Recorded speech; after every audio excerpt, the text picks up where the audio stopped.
for coming, everybody. My name's Craig. If you guys haven't met me, I am the new president of the club here for San Francisco and Silicon Valley. We also have Chandra over here, he's our COO. He put all this together, so everybody give him a quick round of applause. Unfortunately, Jennifer and Rain, who are also part of the executive team here, couldn't make it today, but they've done a lot of work in the background as well, so a big thank you to them. Also in the audience, we've got a couple of people here. I think we've got Prasad, our past club president, somewhere. Yeah, there he is. And Garen, he's around here somewhere as well. Thanks. So thank you guys for all of your support. We've got big shoes to fill here. Prasad, appreciate it.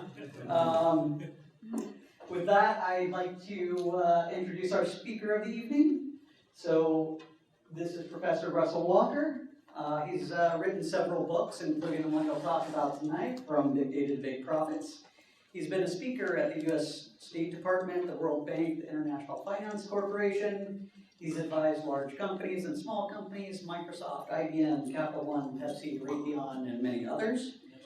He's got a PhD from Cornell in Engineering Systems and an executive MBA from Kellogg. With that, I'll turn it over to Professor Walker. Great, thank you. Thanks, guys. It's wonderful to be here with you, a fellow alum, and just wonderful that you've taken the time to come out and listen to what I'd like to share. And I mean this to be a dialogue, so I welcome your inquiry and participation. The movement that companies now have toward big data and creating these big data assets, I think is really a tipping point. And that tipping point is one that we've sort of been encroaching on, but we're at a point now where a lot of companies see their assets primarily as data, right? You look at what they own and you say, well, we might not own hardly any physical assets, but we own a lot of data. And that's their future. And it's the future of their revenue streams. When I think of this, I think, first of all, the great example of a company in it, that of course is Netflix. But anytime I think of Netflix, I think of movies. You know, and I think, what is the best movie of all time? Do you have an opinion on that? Does anyone have an answer? Is there one single answer to that? What's your favorite movie of all time?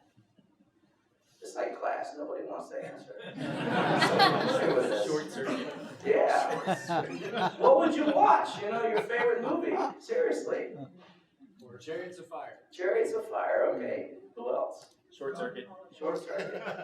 All right. Lord of the Rings. Yeah, Lord of the Rings, one of the... Lord of the Rings, yeah, that's a great one. Yeah. Godfather. Who said The Godfather? Now that's the real answer, man. That's my answer. Now, in any case, I do say this with a little humor, but a little truth. So this is some actual Netflix data. This is from their release of data some 7 or 8 years ago when they had this public competition that received so much attention. And indeed, one of the questions that was asked of customers at that time was for you to define your favorite movie of all time. And although The Godfather happens to be mine, and I'm glad to know there are other people who have good taste, it is not necessary for us as a company to impose our taste on others. In fact, one of the things that I believe Netflix has helped us grow comfortable with is this notion of mass customization. Why does Netflix want to know about you? Because they want to know your individual taste and customize on those and do the same for millions of other customers. Previous to their ability to measure customers digitally and transform this industry as they did so magnificently, we would go to the Hollywood Movie Guild and we would ask what are the favorite or top movies of all time, and they would give us Gone with the Wind, Lawrence of Arabia, Godfather would be third, and our generation who waited in line for Starbucks or Star Wars doesn't even make the top 10. Right? And you think, wow, there's some sort of surprise in that, right? And so we don't have to ask experts anymore. We can ask customers, and that's the real data that's not all their data, it's sort of truncated. So, you know, if you're curious, and I know you can't read it from back there, but, you know, it's, if Godfather's your favorite movie, you're going to like some other bang, shoot 'em up movies and Goodfellas and things like that. And even though I grew up in the South, maybe not Sweet Home Alabama. Okay, so, you know, lots of other things that lead us to, as a company now, take a lens on the customer. And this is why I think the lesson of Netflix is so critical, is that it is one of the very first examples, and I suspect that nearly everyone here as a Netflix account. Is that right?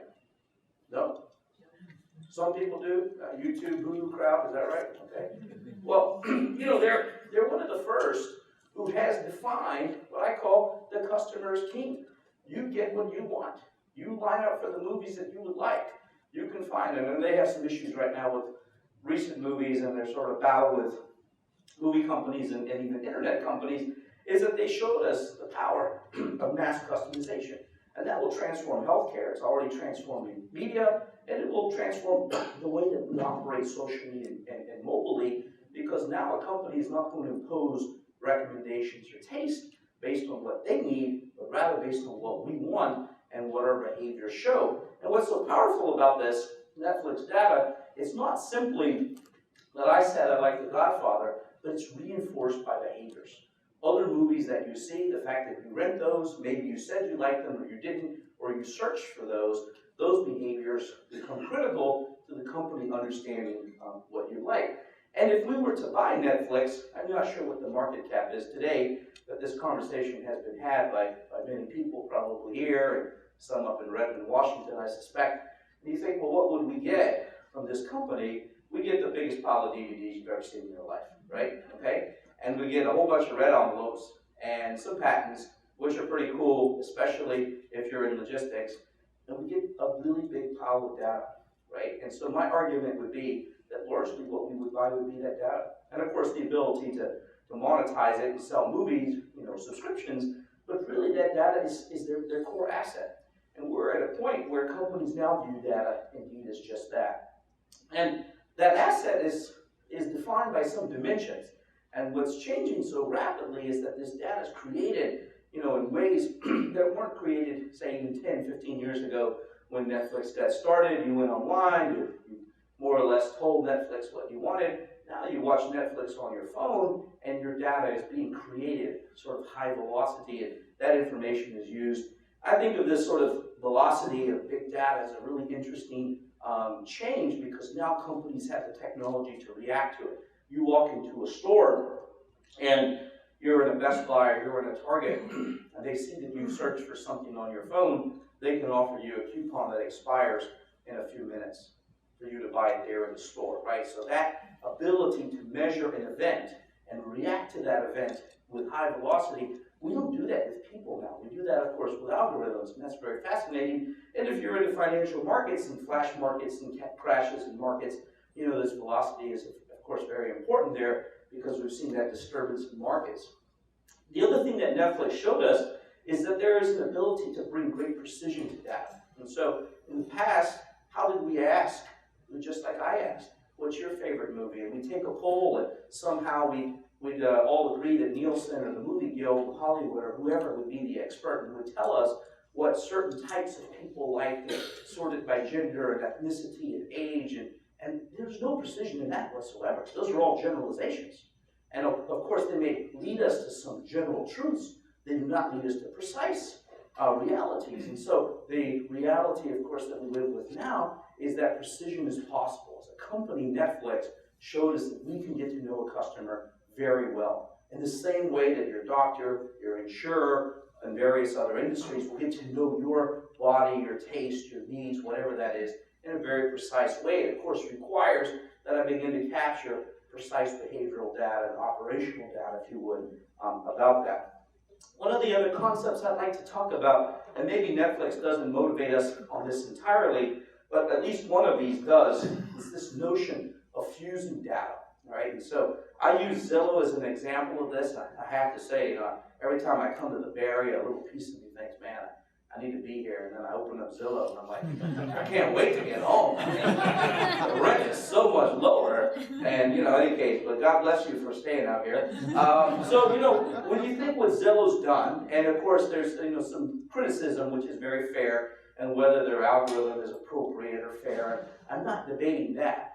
But they brought together massive amounts of public data, by every county and city that publish records on transactions, and then fuse that with maybe you load up some pictures about your house, or your realtor does, and then something about the school districts and something about the crime and pictures of the park, and that's a massive combination of data. data that never had coordinates that matched up. That's tremendous, right? And there's no surprise that they enjoy some success, because now if you say, hey, I'd like to go look at a property, you call them up first and you say, hey, what do they think about it? And not just what do they think, what are all the other things they tell me about the area? And I call these other things data products. They give you a walkability score, they give you a school score, they give you a crime score. I mean, someday, and I don't think this is all tongue in cheek, they're going to give you the picture of all your neighbors on Facebook. You might be able to look in and say, yeah, I don't want to live next to that person. I see it's not going to work out. But nevertheless, this idea that they've brought together disparate data sets is tremendous. And I want to share an example that's in my book. It'll give you a little bit of a lens into how I think about data and the digital acquisition of data, if you would. And this is meant to be a non-threatening example. Suppose I own a billboard on the highway. I'm a CBS or one of the companies that has a large network of these billboards. And you'd say, what is this billboard worth? Well, we would call up the Department of Transportation and we would ask them to give us a traffic report. And let's be honest, it's probably going to be poor, right? It has no granularity by time of day. Maybe it was done some years ago. We could, of course, go find some, students and have them count cars, and that would probably be, a waste of time. And we would want that data, and presumably our advertiser would want that data because they would want to know how many eyeballs see my billboard. But you know what I find fascinating about this? This answer has already been solved. But by accident, if we went to Verizon or AT&T or a cell phone network and we put a longitude latitude into their network, they could tell us with precision and speed all the phones that went right by that billboard. Right? And this kind of inverting of the data is not complicated. I'm sure many of you in this room know how to do that or have teams that can do that. And so now if I'm Verizon, I don't just know the price of one billboard. Presumably, I know the price of all of them. We had a nice little discussion early on of rank order statistics and the importance of this. Well, this is very fascinating because now I can find the best billboard and the worst. I can do comparisons. And you see, what's most challenging about this is that Verizon is in some ways a disinterested party. Maybe uninterested is the better word, if it's correct to use that. I don't have a relationship with a marketing company. I don't have a relationship with the owner of the billboard. I don't have a relationship with the advertiser, but I have the data that they all want. And what should I do with that data? Should I sell it? Should I sell it to the advertiser? Should I sell it to the owner of the billboard? Maybe I should auction it. Maybe this is the Google strategy. I don't tell anybody I have it at all. I just keep it myself, and I start buying billboards all over America. You say, oh, you're in the billboard business, what the hell's going on? You're like, oh yeah, don't worry about it, we got data behind it, right? Okay, so it leads to a certain conundrum, which is I've created an asset in a certain sense by accident. And that accident, that byproduct of just operating my cell phone business, leads me to measure things that I didn't realize I could measure with great precision. And indeed, that would be a very valuable product, and that product could lead itself to these different strategies. And I mentioned these sort of quickly, but they all lead to different ways to monetize this data.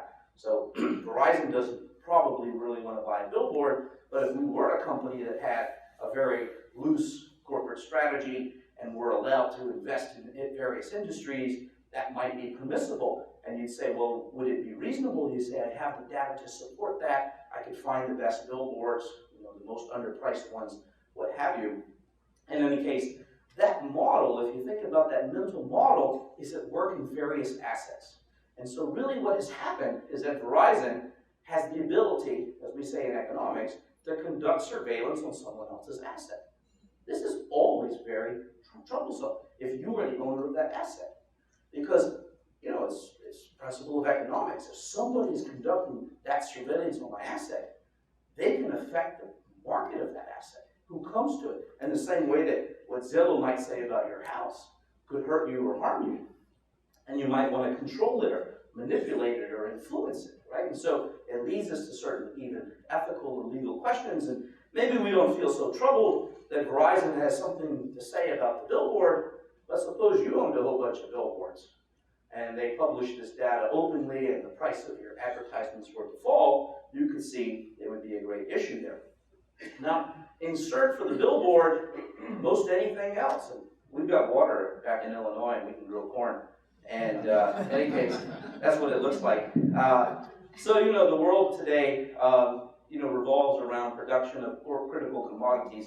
And even though their prices have recently fallen, the demand for these around the world will continue. And my belief is we move to 9 or 10 billion people in the next 30 years.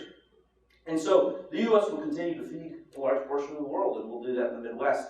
And so accordingly, those people who can measure the production of crops and the increase in yield will have a say in, well, how that crop is managed and how it's sold.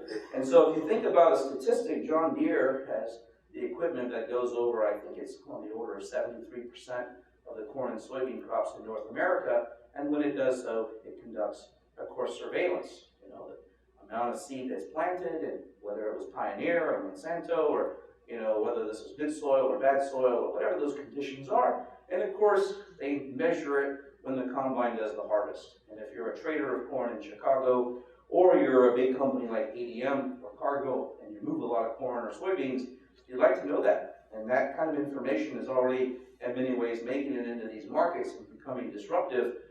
In the past, of course, we would ask the USDA to tell us how much corn was produced, and they still do this. They do a survey of 10,000 farmers. And what do you think that results in? Probably, indeed, a very poor prediction of the actual volume of corn produced. And so now, the digital system, John Deere did not get into business of monitoring the U.S.'s corn or soybean crop, but they do have that ability. And I don't want to put them on a pedestal. There are a lot of others who can do this with drones and digital systems, and so Monsanto and Pioneer have other digital platforms that are attempting to do the same. The digital platform that is the biggest game changer, of course, is the one we keep in our pocket.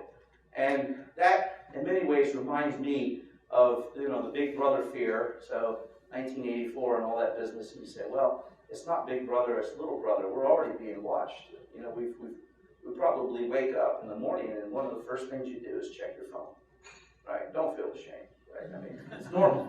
About 60% of people do within the first 10 minutes of waking up. And you say, well, what could have happened while you were asleep? But, you know, anything, something really big. So we monitor people's position. We monitor their movement. We've permitted this. We participate in this. And in such, suppose I own an important piece of real estate, a shopping mall, or, you know, in this case, the John Hancock building.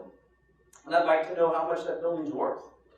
The value of that building is clearly tied to how many people go in the building, and what they do, and where they're from. And, you know, all the other statistics that I might be able to derive from that. I could well see today that your landlord says, hey, here's your rent bill. It's a function of the number of people who came into your cafe, right? And I counted those because I got to deal with Verizon, or I got to deal with whoever, and your rent's just going to be a function of demand. And we're going to work on understanding that way, and maybe you're taxed that way as well, right? Which is even, you know, a little more threatening that the government might get a hold of that data and say the real price of real estate in, you know, I'm thinking corporate real estate, more so than residential, is a function of its use, and its use can be measured and can be measured precisely, and also with high velocity today. These all lead us to this notion of data exchanges. In the case of Netflix, people don't feel particularly threatened that Netflix is using behavioral information, or ask your favorite movie or your favorite actor, and you get recommendations in return. So there's an exchange, right? So you provide some data. Some of that I would say is active, and some of that's passively captured. And then the company Netflix provides you services, increased services. Our cell phones do exactly the same thing. You tell Google Maps where you are, and you know it gives you a service, but then it knows something about your behavior, your location. Of course, you can use that for advertisement and such. And so this exchange happens on a digital platform, right? We're out of analog, of course, right? And so this digital platform, the phone is one of them. It's going to be a really big one, but it may not be the only one, right? Your car may become one, right? And what happens in your house, right? You know, the systems that run your house, all of these things suggest that these digital platforms at their core will have a data exchange. And when a customer does not see sufficient value for sharing information, they're inclined not to share that information, right? And I think that boundary becomes higher in some areas like healthcare and financial services. So, and I'm sure there are many people here working in those industries, and I've worked in both, and particularly a lot in the world of financial services, and you think, yeah, just tell me a little bit more about yourself and I'll give you a better loan. You say, yeah, but maybe I don't want to tell you too much because, I got some bad news, like, there's a Nobel Prize behind that. It's called asymmetry of information, right? You want to be able to control the information that you disclose. Now, currently, we have some capacity to do that, but when you think about, new business models that say your loan or your mortgage or your student loan or something like that will be a function of your GPA or a function of your cell phone data or something like that, you may not actually have as much control as you think, right? And that becomes threatening to that core principle of economics and asymmetry of information. In the last few years, we've seen tremendous meteoric rise of companies like Airbnb and Uber, and you think, well, what have they done that's really special? One of the things I believe that they've done is they've created, first of all, a digital platform, so a place where we can actually exchange services and information. And in many ways, I put them into this category of kind of an aggregator, and I'll put Kayak and Mint.com here, two of them that I find fascinating, and certainly not as successful as Airbnb and Uber. They share information. And this is actually another strategy. I didn't mention it when we did the billboard example, right? If you want to become a marketplace, if you want to be Airbnb or Uber, this is like shooting the moon, right? I mean, you got to just give all your data away. You go up there and you say, I want to find an apartment, I want to find a driver. Everything that is known about that, to some extent, is published. And that's exactly what we do when we form markets, right? Is that we remove asymmetry of information, we permit both buyer and seller to see the information, good or bad, and make a calculated decision on their own interest. And so the moment that you restrict that, you restrict the formation of those markets. And so one of the things I would say that they've done very well, of course, they've conducted surveillance on assets, rooms, drivers, those types of things, allowed new data to come to fruition, but then they've shared it, right? You don't need to pay a fee to get to that information, and that's actually a really critical strategy. Now, I mentioned a bit about mobile. Now, one of the things I find fascinating about our phone and these kind of behavioral norms, like probably last thing you do before you go to bed is actually turn off your phone or put it in silent mode or something like that, is that it captures things about us without us having actually told the phone anything. And one of them that I've always found a little disturbing, I'll share it with you, is that if, I got an iPhone, so you take a picture with an Apple iPhone, and then it puts longitude, latitude, location, time, and everything on the photograph. You're like, well, that's a picture of my kid. I didn't want you to, do all of that and put it in the cloud, and I don't know, I'm thinking out loud, but, suppose somebody wanted to find a person and where their behaviors are, transit or location or something like that. That information's been recorded, right? In the days of, actual film photography, we didn't put any location, right? I mean, that was passively done. I didn't tell the phone to do that. I suspect there's a way I can disable it, but this is the reality that we live with. When we interact with digital platforms and the systems that we now have grown comfortable with, they're monitoring us, right, without us actually asking for it. And of course, for any company, digital presence on these platforms becomes critical. Sometimes we want to be measured, and we actively participate in that. And so, the movement to wearables is tremendous. There are a lot of great opportunities to leverage that for prevention and health. I think not just health, but also happiness, right? So, living in a cold climate like Evanston, there's a period of time where everyone probably has a little sense of, hey, I wish I wasn't here. But, could you kind of measure that? I think you probably could if you had the right scientists and, psychologists behind that and intervene and, give you some good music or something like that to cheer you up. And of course, there are other people who want to see that data. It's obvious that insurance companies and doctors, and maybe your employer and pharmaceutical firms would like to see that because they'd like to see, did you do what we asked you to do? And the interesting thing about pharmaceutical companies, there's a statistic that I've heard many times, and the number varies, but something on the order of 40 to 50% of prescribed medicine is actually not taken.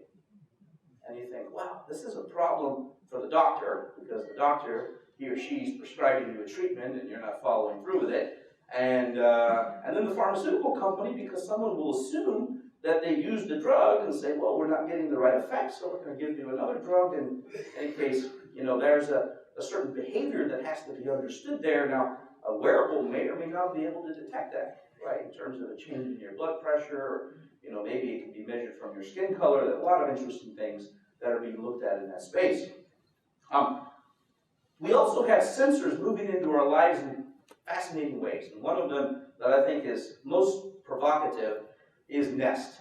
And of course, Google purchased them for $1 billion a few years ago. And it all sounds fantastic. And in many ways it is, right? You hook it up to your heating and air conditioning system, and boom, it's got an algorithm that determines when you're not home, and it modifies the consumption of energy. It sounds good for the bill, it sounds good for the environment, and lots of things, right? Now, it also means that we have created a network through Google, through Nest, that allows us to control everybody's HVAC system. Now, let me tell you a little story. I grew up in Tampa, Florida. It's really hot in the summertime. I had a really good friend. We used to hang out together in high school, so I'd go to his house, and I'd say, Tom, man, why is it so hot in your house? He's like, oh, my parents participated in this energy saving program, and at 5 o'clock, there's the governor on the air condition, and it turns it off. I said, oh, okay, so what are we going to do? He said, we're going to go to the shopping mall, and hang out there. I'm like, cool, we'll use the air conditioning instead. We didn't exactly move the air condition, bill down. We just moved it to someone else's expenses. Now, in that example, you see, the power company created an economic incentive for people to reduce consumption during peak periods. In 5 o'clock, people come home, they all want to cool their house. We could actually do that now with Nest. We could do it without someone's permission. We could say, for the benefit of the network, we've reduced the energy to your home. Or we've given you a minor brownout or blackout. And so these are real big problems for power companies, because their ability to create new generation is largely thwarted by environmentalists and people who don't want to see new consumption. And so, I expect, as this network develops in heating and air conditioning, and it's a particular problem in warm areas of the US, we're going to see differential pricing. You want to run your air conditioning at 5 or 6, okay, there's a price for that. But you like to turn yours off, and Nest can be programmed, or you can enter into a program to do that, or it could even be draconian, which just says, hey, we have the authority to turn it off, and that's just going to happen, right? And so that's now possible. In the past, it wasn't, right? I mean, you still had control over it, and now I'm not suggesting you don't have control, but someone else also has control, and they can apply a new paradigm, a new set of interests. And economically, they're rational, but it doesn't mean that the individual has their interest always met. And then that creates a conflict, which is fascinating. And those kind of conflicts are going to happen in lots of areas. And I think if your company is experimenting or developing large data sets and looking to monetize this data, I would say a little caution is appropriate. First of all, the data should be used very rationally, right? So the example I used in Nest is just economically rational. We'd say there's a limited amount of supply, and we have to spread this, capacity around in a rational way. But you also want to know that a customer is not adversely treated because they're in a way that they're not aware. So if the customer says, hey, I get an extra fee on my power bill, but I didn't realize that, right? I should have an option to opt out, right? And so this is very critical, I think, in the area of healthcare and financial services. So you say, well, I'm going to share data with you. If a student's student loan interest rate is a function of their GPA, that might sound rational. But you say, well, is that repercussion fair? Is that something that the individual totally understands and agrees to, or is it something that may be assigned a priori? Those kind of questions are questions that are being asked, and so it challenges our sense of fairness, challenges our sense of disclosure, and of course, there are probably some laws in this space. We don't have those laws currently, and that's why I think a company has to create its own sense of ethos and social goodwill in this space. I'm fascinated by what you can do with data, and I use this word, inverting the data. And so one of the networks, if you would, that really intrigues me is LinkedIn. And so LinkedIn Labs did this little analysis, and they had the ability to do this, which is very thought-provoking. When Bear Stearns, Merrill Lynch, and Lehman Brothers more or less dissolved, they said, well, where did the people go? So they could measure those people, given the caveat that they were on LinkedIn, and what fraction of them were on LinkedIn was probably quite high, okay? It's a professional network, as you know, so you say, well, we could do that kind of post-analysis. That's great. If I can do it post, I can do it in real time.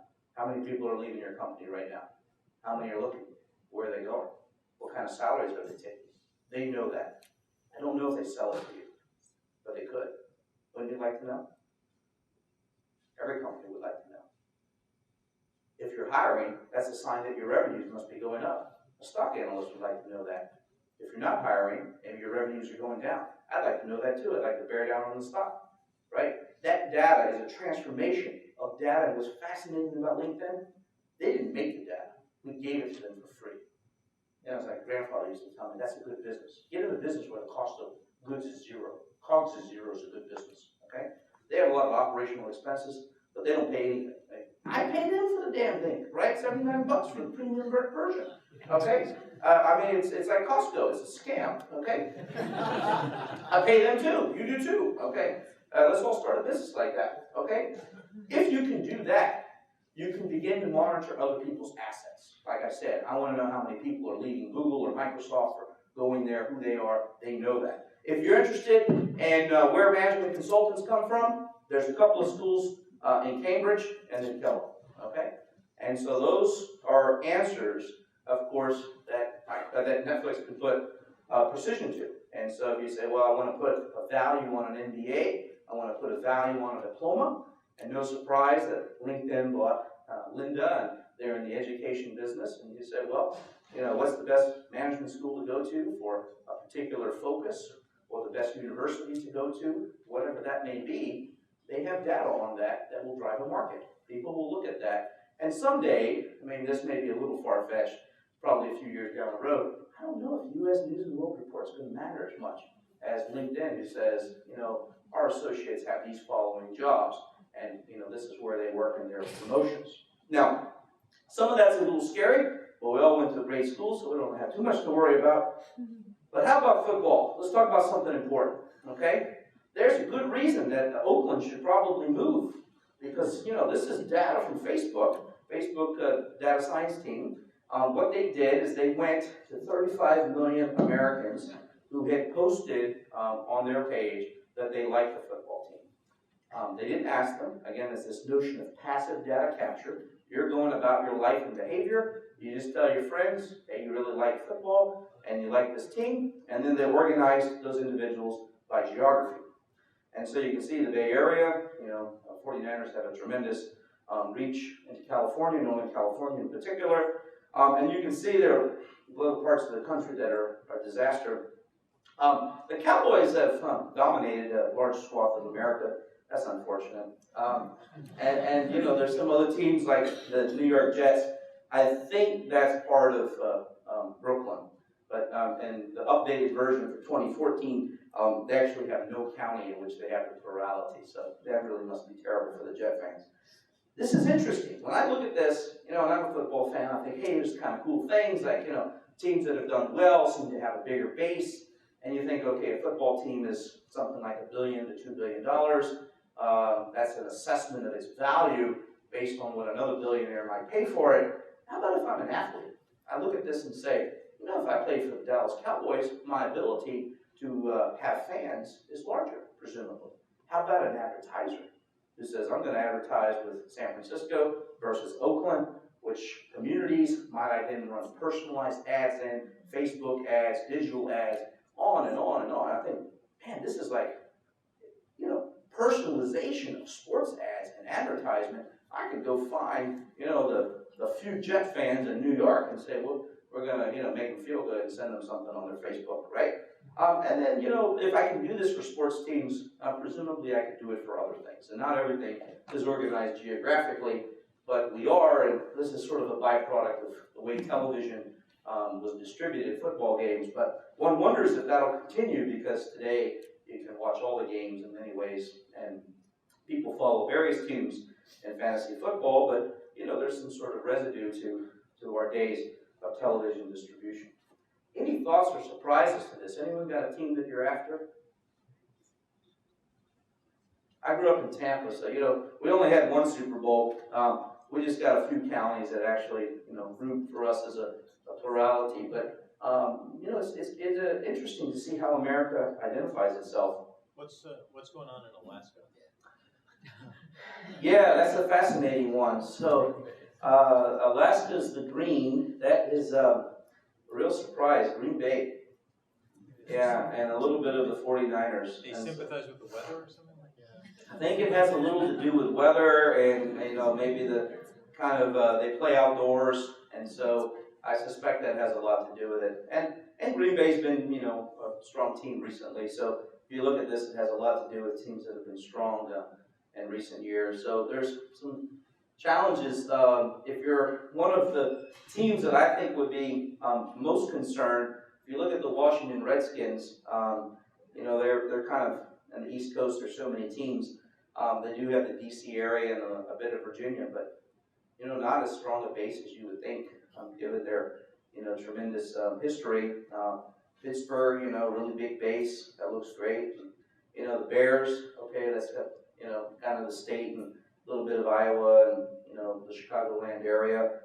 But it is, I think, really related to the history of these teams, both performance and then some of them moved. Like you see, Arizona Cardinals, they moved and they got a chunk of Arizona, but Cowboys still have a lot. And it's fascinating, right? So if you say allegiance, there's a analysis that we do. Some of the classes I teach involve these labs that we were talking about, and we do some projects with sports teams. One study we saw is that NFL allegiance begins before the age of 13. When you say that, it's almost like you're selling cigarettes or something, but it's not really bad for you. It might be addicting. And anyhow, you might not be cured of it, especially if you're a Cowboy fan. But there you go, right? So, it is something that has a behavioral component. It can be affected by your interaction, and apparently it has a geographic orientation. That's fascinating. What's the team in Arizona? The Arizona Cardinals. Arizona Cardinals, and then the yellow and the Cowboys. Some of the colors, I think, look similar. The resolution here might not be great, but the red in Arizona is the Cardinals. Yeah.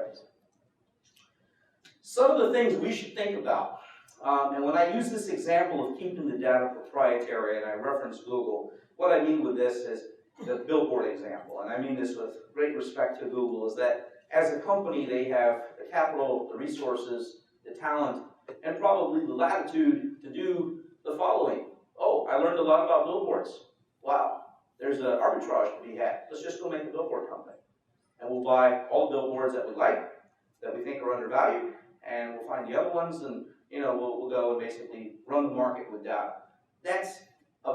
You're able to do that when you have the kind of capability and resources they do, and I'm not sure Verizon or AT&T would be permitted to do that even by their shareholders. And that's a strategy that suggests the company should grow along the lines of its data assets. When it sees data like a vein of gold, it should just grow along that data. Where that data can take it might be in healthcare, might be in cars, might be in billboards, right?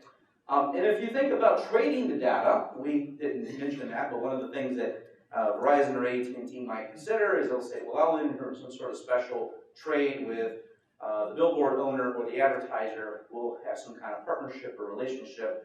At least I think Apple, with their apps, has created a really robust environment for that. You write apps or produce those, and they give you access to a lot of information. Their ability to do that, of course, makes the app successful. We could sell the data, and when I say sell the data, and I talk to a lot of companies who say, I got this big pile of data, and I want to sell it. Like, no, really, I don't want your data. I don't want your spreadsheets. I don't want your, any of that. What I really want, and anyone wants, is a data product. What do I mean by a data product? An answer to an economic question. They want to know how they should deploy a resource, what billboard they should buy, when I should buy corn, how much this real estate is worth, or how many people walk into the building. Those data products are useful to people who have decisions they need to make.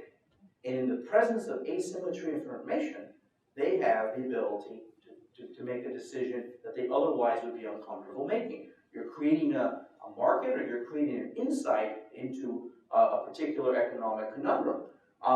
If you do have someone who wants to buy your data, really wants your spreadsheets, probably is a sophisticated buyer, and probably they're not going to pay you a fair price. So transform your data into data products. And I think about data products when I go to LinkedIn, and you say, well, LinkedIn has all these little things, how many people have seen you, who they are, where they live, and all these kind of questions that they have answers to. And if you were a recruiter, the recruiter view would say these are the number of applicants you have, and this is where they're coming from, and things like that. Those are data products. They have answers to questions that otherwise are not answerable. You could, and this is a very bold move, is just make the data available to everyone. And so that's the Airbnb and the Uber model. And actually it's been done before in very big ways, but it's not done often. eBay, Amazon, and I think about eBay or Amazon, you want to know the price of something, like a car? Great. You go to eBay Motors, they have a price, they have a market for cars. And they can show you what the last car like that traded for in your zip code or anywhere in America. From a market perspective, it's a very, very solid price of an asset. But I didn't pay anyone for that information. I didn't even have to buy Kelly Blue Book. They didn't make those things anymore. I mean, yeah, they still do, but you get my idea. Like, they publish that for free, eBay does, in the hope, of course, that you would go there to do your trading. Now, big data, I think, will be a bigger and bigger part of our lives. So, right now we're thinking about everything that's happening with our phones and maybe other sensors and things like Nest, but there'll be a lot of things that are on the horizon, tracking people, not just with our phones, but of course with wearables, physical items. So I know for a while you could get these little RFID tags that you would put on things. I'd like a couple on my kids, that'd be great, but apparently they can get outside the range. So, but the idea that now I can begin to put sensors, because the price of these have come down on critical items, not just in our lives, but in our businesses. And we're going to participate in a society that's going to have a lot of automation.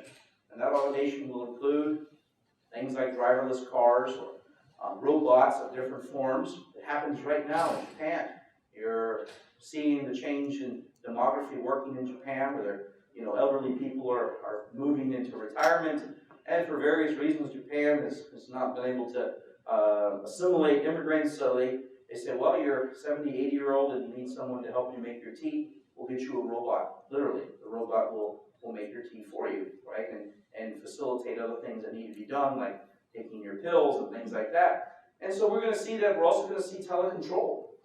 And you see it right now. You can probably control your garage door opener. You can control elements of your house from your phone, and that's fantastic. I always think about what if someone else could control it. But the reality is those things are going to become more and more a part of our life. So the things that I work on is working with companies on just these very topics.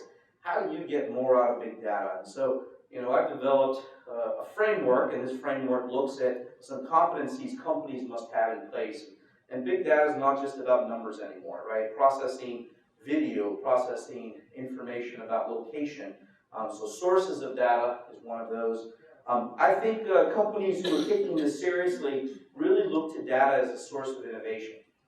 And what I mean by this is that you have to look at the data and be willing to experiment with it. So LinkedIn does this, I think, brilliantly, and many of the leading companies like Facebook and Google and such do exactly the same, is that I'm going to create data products out of this. They may all be winners, and you have to get comfortable as a company that this is an experimentation. There will be experiments that you'll have to run.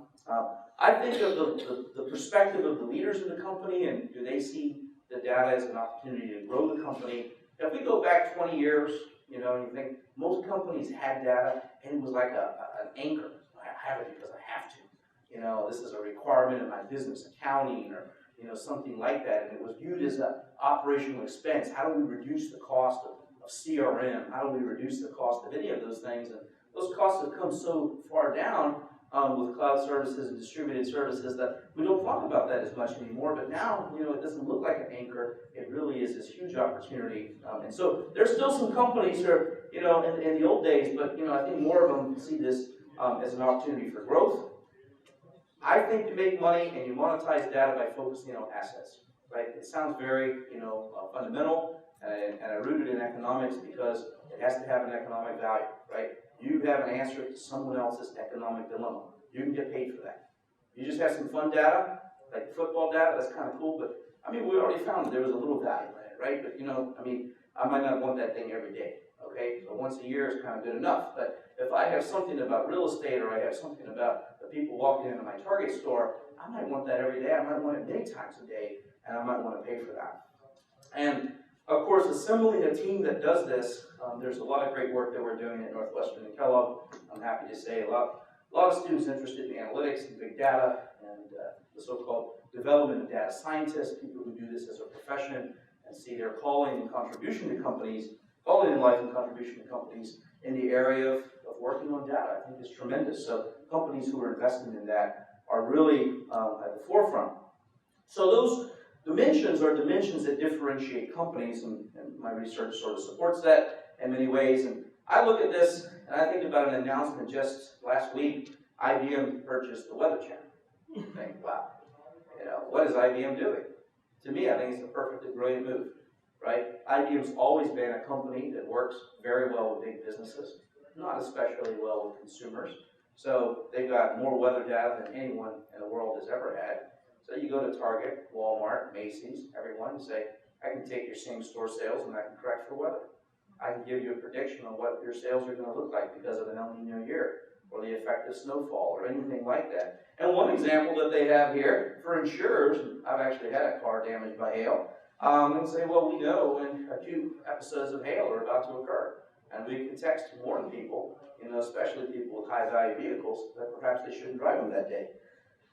And that, by IBM's calculation, is $1 billion a year. That's a pretty good little business, right? And so they didn't disclose how much they paid for the Weather Channel, but I'm going to guess it's 3 or 4 billion, something like that would be my guess. So some of the things you might want to focus on if your career or your business is looking to monetize big data: create data products, answer other people's economic questions, take away some of their costs. You'll get paid for that, and people will be happy to pay you for that. People are happy to pay LinkedIn when you're looking for a job, right? You get my point, is that when there's an economic value, there's a buyer. I think about leveraging data, passive data capture. I think the days of asking customers, fill out a survey, do this, I think that's over. I mean, you've got to be able to measure a customer's behavior, relate your product to their behavior. They're unlikely to tell you that, and if they do, they're probably not going to tell you the truth. Recognize when you do have the ability to conduct surveillance on someone else's assets, an industry or a market. And then, of course, recognize that your data is an asset that has potential for growth, right? And position the organization accordingly. So those are my thoughts in the area. It's fantastic to be out here with you guys. It's a little bit about what I do. You're all welcome to join my LinkedIn and take a look at my blogs. And anything that might be on your mind, I'm happy to explore while we're here together. So thank you for coming out tonight.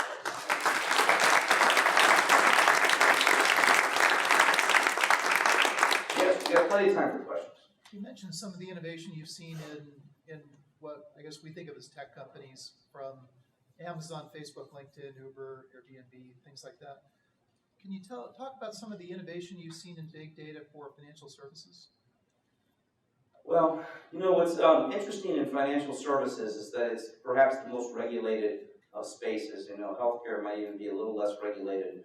But what I mean by that is that your issuance of credit, the act of issuing credit, I know as having worked in the industry, has to comply with certain rules. I think the innovation that we're seeing that's happening here with FinTech is this movement away from essentially a bank. This is related, I guess, in some ways to big data, but some ways to the business model. I've got a group of students right now looking at Lending Club data, and so they publish data, and so we're doing a little post-analysis to say, well, what are the better risks? Could we, pull out better loans by examining the information? And it appears that we can, and I suspect hedge funds and other people have done the same, which is fascinating because now we move to this, peer-to-peer model where someone could facilitate a loan. And this is where I come up with some questions which I'm not sure the government's ever going to be entirely comfortable with. Suppose we do peer-to-peer student loans. I know this is being done, but you say, I'm going to charge a different rate for someone who goes to Cornell or Kellogg or Harvard Hartford or wherever. Does that feel right? In fact, I should charge them a higher rate because they're likely to be prepaid, right? And I'm not going to get the benefit of seeing my loan sit out for 10 years, right? And you say, well, that sounds discriminatory or capricious. I think those are kind of the boundaries that we're going to see. But what we do see with things like lending club data is behaviors and loan choices. Information like that means a lot as a bearing on the credit risk. Big banks are not in a position to use that kind of data because there are stipulations, of course. Yeah, yes, sir. Talk about some of the tools that you use. So do you use R and maybe some of the other tools that you've seen in the industry? Yeah, the big one I think is R, from actually writing the algorithms and programming, and it's open source, of course. Now, this is sort of an interesting question. There are companies who find it uncomfortable to use R, and I'll give you a reason why, particularly say a banker or a pharmaceutical company. They might use it in a development phase, but if you go to production, you know, as having worked at Capital One in a big bank, and you say, I'm going to score 50 million customers on a piece of R code, and let's suppose I get challenged by a regulatory body or an attorney general that my loan process was discriminatory, was error prone in some capacity. You know, the bank's going to look at R. Am I going to sue R? You know, I'd like to sue IBM SPSS or SAS or something like that. So I think you're going to find some industries who need a large and vibrant support of the software. And I think healthcare, pharmaceuticals, and financial services will need that. That doesn't mean R won't be there, is that it will be in kind of an experimentation mode. But from an implementation perspective, there's some legal grounds for traditional analytical software. I should say we could use SAP too, right? So, lots of other products, yeah. Yes, ma'am. So you mentioned that the Weather Channel was recently purchased for what, $3 million? I'm guessing. They didn't disclose, yeah. I'm just wondering if you and or your PhD students are working with companies to help value the company for sale to specific. You know, we've had some conversations on that, yeah. So one of them is the Netflix one. Some years ago, we helped a company out here in the West Coast determine what they thought a fair price would be. You know, it really look at what the data is worth, and in their case, how they would take their data and combine it, take Netflix data and combine it with their data. So the synergy of data, and I know there are great books on valuation, but you know, I don't think McKinsey's written a book on valuation synergy, you know, from data, right? That's new. And if not you, then who? You know, the reason I get excited about the IBM one, and I'm not here to prop IBM, okay? So I'm just saying, if you want to create products that can be sold to corporations, big corporations, and they got a whole sales team for this, and they got Watson, and they got a lot of smart people who can build the algorithms. And I'm not going to say that we can predict Macy's or Target sales by weather, but we know that happens, right? And there's a product there. And guess what? If Macy's doesn't want to buy it, their stock analyst will. Okay? And, you know, they got the sales team to sell that. I think that's going to be a big winner. Now, will that get them out of the spiral that they're in? I don't know. But if I were IBM, I'd go buy a whole bunch of more data, right? That is especially focused on businesses. I just don't think IBM is ready to do B2C. That's my thought. If I've offended someone, I don't mean to, but I think that'll be a home run for them. They need a few more home runs. Yes, sir. What do you think are some of the main reasons companies aren't moving faster to build their own data products or adopt new data techniques? What have you seen in your work with other companies out there? You know, I think the biggest challenge is that a lot of the leaders are unaware. So they look at data science and they look at the big data as being an answer just to some questions in the company. I think of those questions as falling in two categories. Does it make me money, like a marketing problem, or does it save me money, like the operations problem? And they don't think outside the box and say, you know, this could actually lead to money that's not tied to my business. So, you know, one of the guys I interviewed for the book was a chief data officer for Verizon, and he said one of his capacities is literally external. You know, he's charged with creating data products for all of the users of their network, and there are many, of course. Apple's one of the biggest, and the consumers, and so, you know, they have an orientation outside the company But most leaders have never really thought about taking their data outside the company. I think that's a big mind shift. And for many companies, they're just not looking at that. Yes, sir. So, starting with maybe just a small company to illustrate, like, you know, if you're a small startup, the ability to have a data scientist may or may not be part of your core competency. And as you grow, you get to like a Google or someone, then clearly that becomes it. Right. Where's your dichotomy in terms of like, at what point do I bring that in-house? At what point do I bring in, have an expert that kind of works with us on a regular basis? You know, and is there opportunities for like companies to consistently provide that ongoing data scientist support for companies that wouldn't otherwise be able to have? Yeah, that's a good question. I get that a lot from startups. So here's my honest answer, and this may not be the one you want to hear and may not be doable. If you're really going to be a startup focused on data, one of the founders has got to do that. Someone in the company's got to do it. You know, you can hire a data scientist, you can go to Kaggle and you can get one for, you know, $300 or $400 on a project.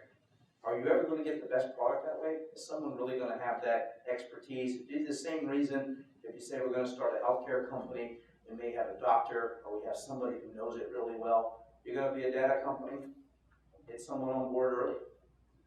Just to clarify, I'm certainly like for startups, but just like, let's say I'm a physician and I'm running a practice with, you know, 10 doctors, let's say. Like, clearly data could be valuable to me, but that's not my core competence. Oh, I see. You're not trying to IPO or take something to market. Yeah, then outsourcing, that's reasonable. And the cost of that is coming down, so you can, of course, call a consulting firm or have somebody come in and help you with that. And you think about a doctor's office, that's interesting. There's probably a lot of efficiency, right? A lot of, you know, I tell my students, you know, you're going to do data science or analytics. What are you going to do? Make money or save money? You know, and we can do both, of course, but, you know, within a practice, you can go save a whole lot. Yeah, I mean, generally for a small physician practice, that's probably been unattainable, but I think 10 doctors probably make enough money that you could hire a consulting firm. Yeah, I'm pretty sure they do, yeah. What do you think is the scope of ethics violations using data? Because some of pseudoscience also kind of.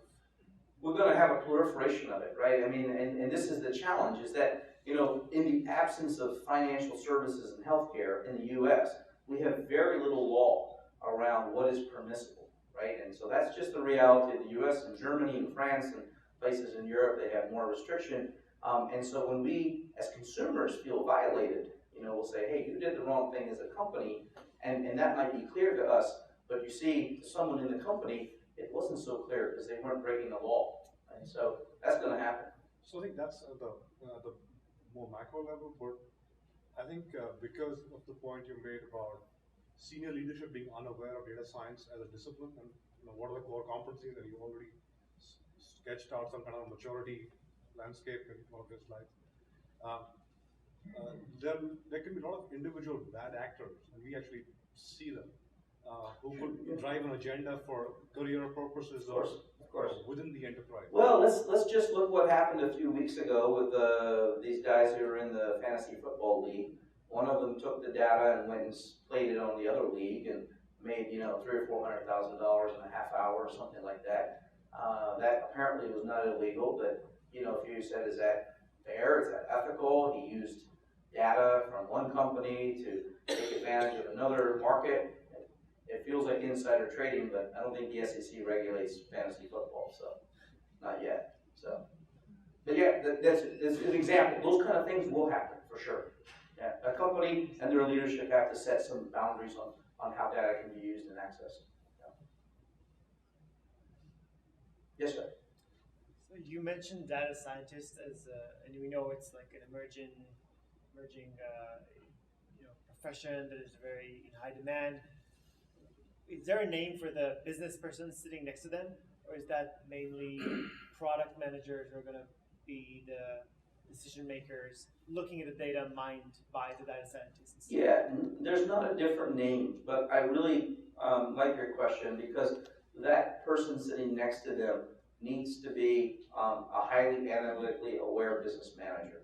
So what I think has happened, particularly at Kellogg and other business schools, is now you have MBA students who want to go really deep into analytics. Now they may never, in total want to become a computer programmer and do Python, and there's a certain different person who goes into computer science, they might want to go to business school, but the person running that team, the MBA, if you would, needs to be much more aware of that than they were, I would say, even 5 or 10 years ago. I think that's going to be a critical competency for, if you were working in a tech company, at least if I were a tech company and I were hiring MBAs, I would want to hire those that understand those details much better. That doesn't mean they'll do those, okay? So the data scientist may still be the one writing the R code, but you have somebody who appreciates the nuances of the work, requirements of the work, how long it takes to do the work, those things. Yes, ma'am. Any recommendation for those of us who haven't been to business school in a while? Get that quickly? Wow.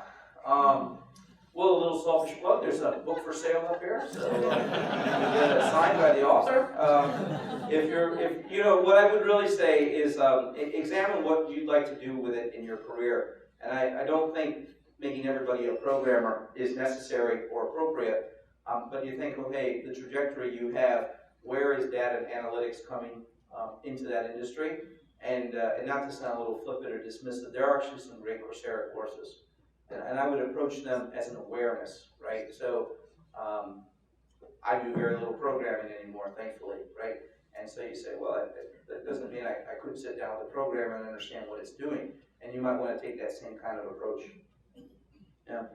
I don't think the chief data officer of a company does programming any more than the chief financial officer writes the balance sheet. But as you take more authority and leadership in the company, you're responsible for the investments, not for the execution. So if you have that perspective in mind, then you say, how do I become aware of the execution?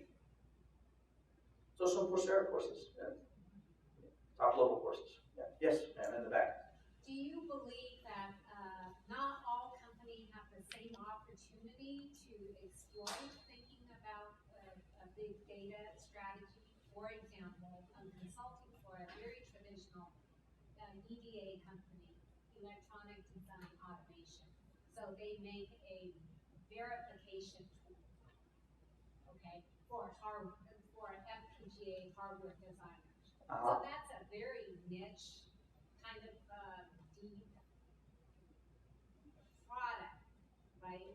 So for them, do you think they have an opportunity for thinking about?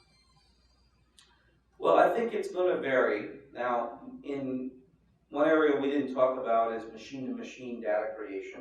So we're going to enter into a phase where devices talk to each other. They do already in sophisticated systems like aircraft, and that'll happen a lot in businesses. So I think you'll see surprises. So one of them that surprised me, we do a little coaching for some of the executives at Cargill. And Cargill has these massive trucks that take the iron ore and other ore from the mine to where they crush it. And these trucks are, I think, 20 tons, so massive. They don't have drivers anymore. It's all done by a robot, right? And so there are a whole lot of sensors along the way, a lot more than Google Maps to get that truck to where it needs to go. And it goes at night and doesn't even need headlights, which is kind of cool, right? And so you think, okay, if you overlay that paradigm, maybe there is, but it may not be consumer focused. And that would be the way that you'd have to examine it. But there will be some bigger winners than others. That is certainly going to be the case. And what I do think creates a certain sense of urgency in the same way that there's Netflix, and I realize that now we have YouTube and Hulu and other things, and there's Zillow, and we don't need 5 of these. In the digital economy, we end up with 1 or 2. We don't end up with 5 or 10. It's not like Burger King and McDonald's and Wendy's and Five Guys and everything. I don't think it's going to work that way. I think the whole wearables is going to shake out to, there's going to be a few of them. Well, some big insurance company is going to say, you guys use this one. And all of a sudden, a bunch of them are going to disappear. That would be my prediction for a market like that. Now, why do you say that? Why do you believe? Oh, I think it offers them ability to standardize on the processes, to create a sale of the data. So if I'm Fitbit or Jawbone, or I'm not endorsing any of them in particular, but if I were a large insurance company, Humana or someone, you say, I want to integrate this in a great way. Unless these wearables all give their data at the same protocol, they might. But at some point, I'm going to pay for that. I'm going to strike a deal. And when I get a deal that feels good enough, I'm gonna press forward with it. And then, you know, first one to get big enough to make that deal, that's, I think, the one who's gonna get a big market share. You might be unprofitable for many years, you know, and so the wearables might be, the winners might be defined by those who have sufficient backing to overcome years of negative revenue. As you discussed about 4 or 5 different strategies for monetizing assets, are there any generic factors on when you choose the productizing approach versus giving away for free? Are there any general considerations on that? Yeah, actually, I mean, and, you know, really not to prop the book, but they're defined there. I mean, so if your goal is to make money as a marketplace, right? So, you know, that, and you say, I want to be an eBay, that has to be a very deliberate one, right? That you want to do that. I mean, giving away the data is a prerequisite. Now, the others are really more a function of your strategy. And I like the one, or at least, you know, mention the one that I call the Google strategy, which is, you know, I don't really think Google sells a whole lot of data. I know you can go get your Google data analytics and stuff, but I remember when I was at Capital One, we tried to do some partnerships with them, and it was pretty clear that, you know, we were going to give them data, but it was going to come the other way, right? And I thought, in retrospect, that's a very deliberate strategy, right? And so their strategy, the way I think about it, has been keep the data, and when it gets big enough, we'll find the business for it. It might just be advertisement, or if we were doing billboards, you might say, you know, I make billboards, or I go, you know, buy them, or something like that. So I think the answer to that, though, is really tied to how your company is structured, your access to capital and talent.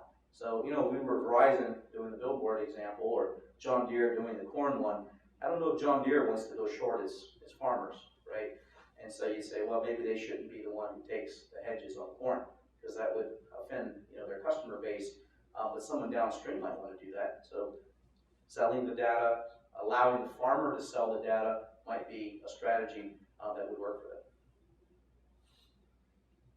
Yes, sir. Can you talk about some of the trends that you see in the healthcare industry and how they might be taking advantage of big data? And I ask that because I've been in the healthcare industry for quite a while, and I feel like we are always the last to try to implement some of these newest technology applications just for, you know, security, privacy reasons, HIPAA compliance.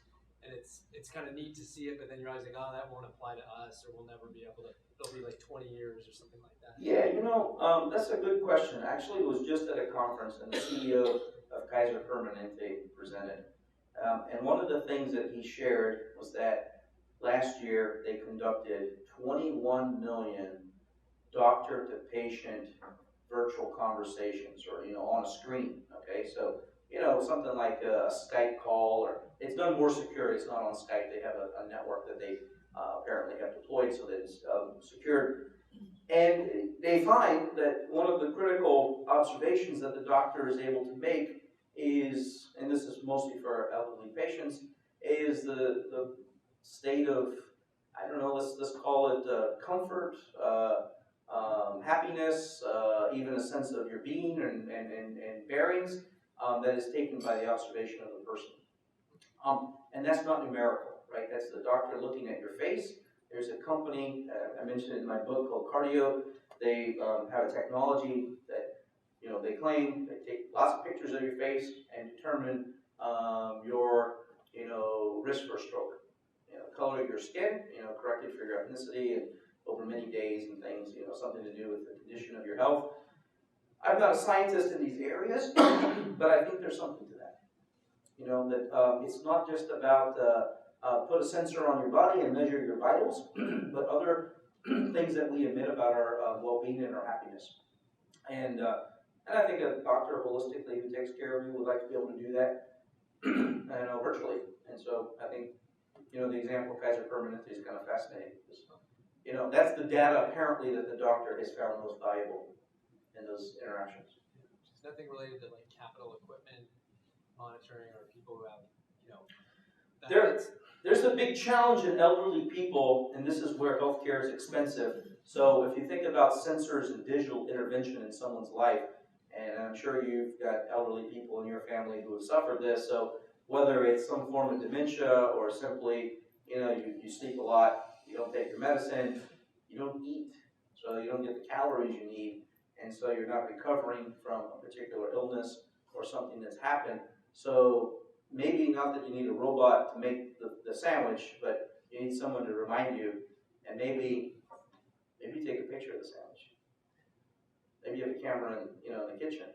Did you actually do that? Or this is going to gross you out a little bit, but like, do we have a sensor in the bathroom? Did you use the bathroom? How many times did you use it? I'd say something about your health, right? Or in an acute sense. And so, whereas the patient might not even know that that's relevant, right? But the doctor would have an assembly of that information at his or her disposal to say, you're taking your medicine, you're not. I've even heard a company who says they can put a sensor in your toilet that would determine if the pharmaceutical has actually gone through your body, and say, hey, you really did take the medicine. So we know because it's supposed to go out, right? No, that's possible. If you train into a particular molecule or set of those. Otherwise, it's very expensive to do treatment. The patient's not following directions. Yeah, that's a long answer, but yeah, it's kind of things that I believe are doable. The cost of those are going way, way down. And the cost of not doing it stays even more expensive. Yes, sir. So you mentioned in passing some of the stuff that's going on at Kellogg. I know that there's now the discipline and whatever the cross-functional, like Right. analytics and that kind of stuff. What are the classes like? What's going on? Well, I can tell you about my classes. I teach this analytical consulting lab, and so students who have taken various courses in analytics usually take it. It's a capstone-like experience. We work with companies who have real data, and if you're ever interested in participating as a company, come see me. We're really not looking for your money. We're looking for you to share a learning experience with the students, and you get the byproduct of 4 students working under my direction for a quarter. It's a great learning experience for the students. The companies that we've partnered with are big and small, and some out here, and sports teams and logistics teams and banks and everything. It's a lot of fun doing it from my side, and from the students that get a tremendous opportunity to actually do this and practice it. Right? Not just let's go play with the data. Let's make recommendations off the data. Let's drive that and put that into a deck and say, I'm going to present this as if I were taking it to the CEO or CIO and say, here's what our data strategy should be.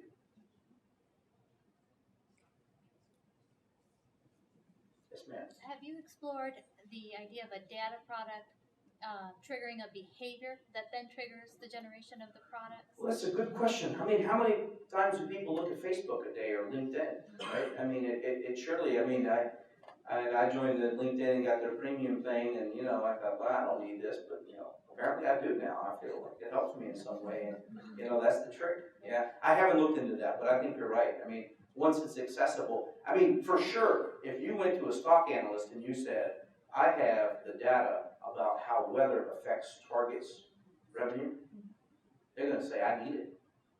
Only because, well, gosh, the other stock analysts might have it. So, you have it on a daily basis? Great. Give it to me on a daily. For sure. You produce it, it'll be consumed, for industries like that. Yeah. And I'm also thinking of like the utilities where they send you a report saying your energy consumption is X, and they want you to either bring it down or up. That's a great one. We get that one in our house. So we got 2 kids, okay, like we were talking about, and they're at home, okay, so, they say, well, you use 25% more electricity than other homes of your size in the area, and I feel a little bad, like I'm into conservation and everything, but I think you have been corrected for the fact that no one leaves this house. I don't have a nest spying on me, right? I mean, maybe I'm actually doing a better job because, that's a third of the day when electricity would have fallen, so I'm only 25% higher. It seems like I'm 8% above board, yeah. That's the kind of precision that really should be done, like to say, how's this property being used? Is it occupied? Yeah, people working at home, but what its consumption is based on its utilization. Great. Well, everybody, let's thank Professor Walker for his time.